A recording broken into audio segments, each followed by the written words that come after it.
welcome to the Riviera Hotel and Casino here in Las Vegas, Nevada.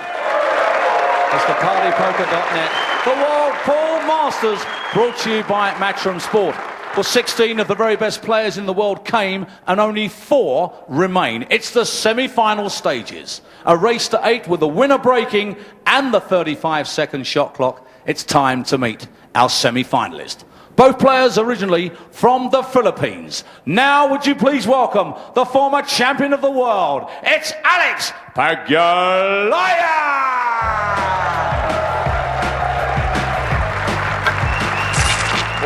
Both of my matches, I kind of get lucky there a little bit. And the first one, I didn't play very good, but towards the end, I started playing better.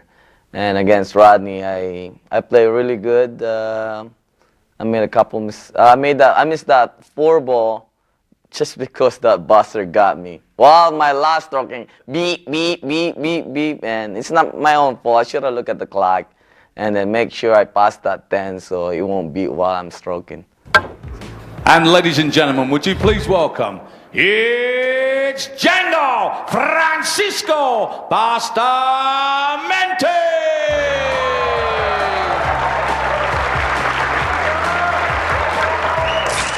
Stop, yeah. I don't like to play him, but that's the draw, you know, what you gonna do, we gonna play each other. But it doesn't matter. Even who won between me and Alex, he's in the final. Match referee in charge of the action from Scotland, Michaela Tabb.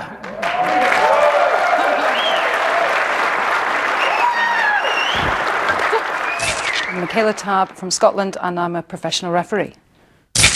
Started with Matchroom 10 years ago now. This is actually my 10th anniversary for this tournament.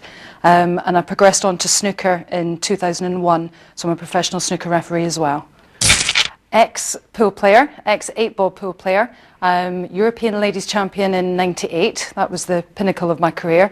Then the reffing kind of took off and the playing kind of went downhill after that. But I was pretty good. Without a doubt, 2 of the most jovial and likable personalities on the Pro Tour. Pagulayan on the left, Bustamante on the right. Alex, the former world champion Bustamante, has actually won this very event on 2 separate occasions. He knows what it takes to get to the business end. He knows what it takes to complete the deal. Bustamante comes into this also knowing that he beat Alex the last time they played, Phil. We talked about that in the opening. But Pagulayan is playing very well. He's seasoned. He's had a few money games while he's been here in Las Vegas. And I think he's fit for the fight. Well, he's a very skilled competitor, is Pagulayan, but I think Bustamante will prevail. 15 years, Pagulayan senior. Got all of that experience, and he still retains a very sharp game. As for the lag, Alex Pagulayan wins the lag. It's a race to 8. We join this highly anticipated match tied at 2-2. Bustamante at the table in rack 5.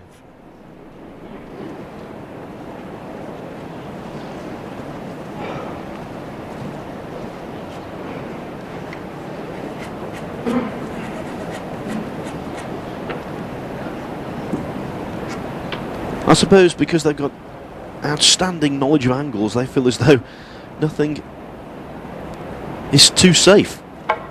Foul shot, ball in hand. Well, that's surprising. He could see the blue 2 ball quite clearly, and yet he made initial contact with the brown 7, and not just initial contact, but illegal contact. Watch it again. That brown 7 wouldn't move. But just flicking the 7 on the way by. No reason for that ball to move at all. I think Francisco was as surprised as Alex was. But that lapse. But he's got to take advantage of it. He hasn't been in front in this match yet. And he won't get a better chance.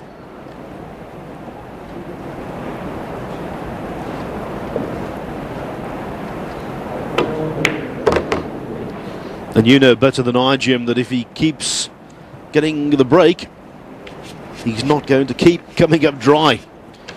No, he'll figure it out. supremely intelligent. Anybody that plays this game to the level of Bustamante, he's got all the mechanisms working inside that head.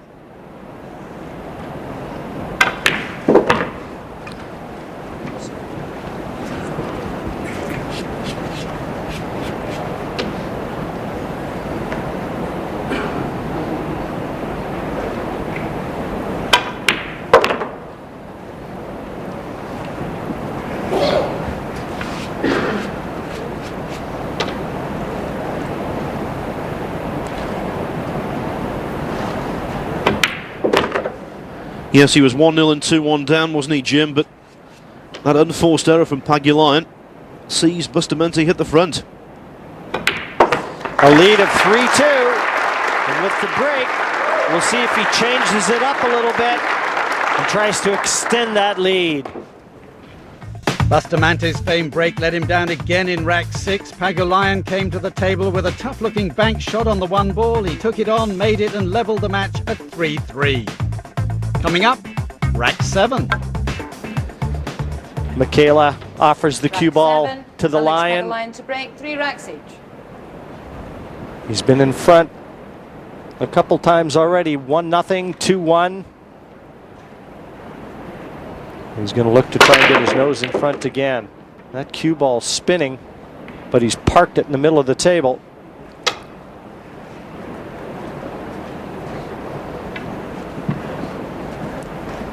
The one ball is the only one down into the side pocket. The 2 is in the open, but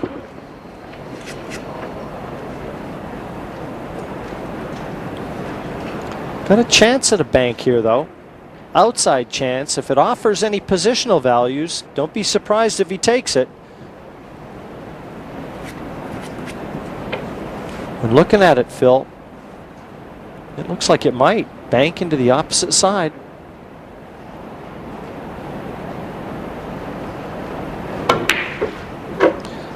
Double kissed. Misjudged it.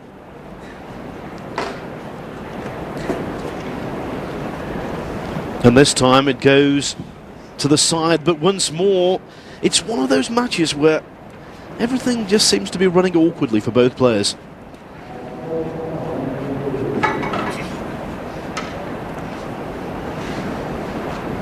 And one saving grace for Alex, though, is where he's left the white and the 2, even though it's on offer.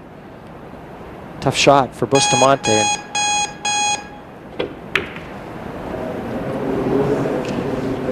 He knew he couldn't get ideal position to the 3. But this is a much better chance for Pagulayan now. A rare miss, really the first glaring mistake in terms of a missed opportunity. That was just half a chance. But they play at such a high level, and the expectations we place on them equally high. Extension. Asking and being granted the extension on the 35-second shot clock. Just wondering whether the 7 in close proximity to the 5 might cause a problem in a moment or so's time. This is the big shot right here. Position from the 3 to the 4. He's got an alley. Draw this cue ball back.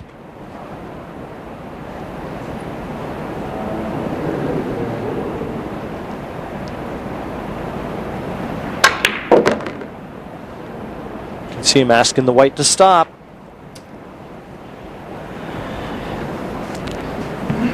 And I think he might have just slightly overcooked that one a bit. A little more angle, he'd have been able to float this in and drop on the 5. I don't know whether that angle still presents itself.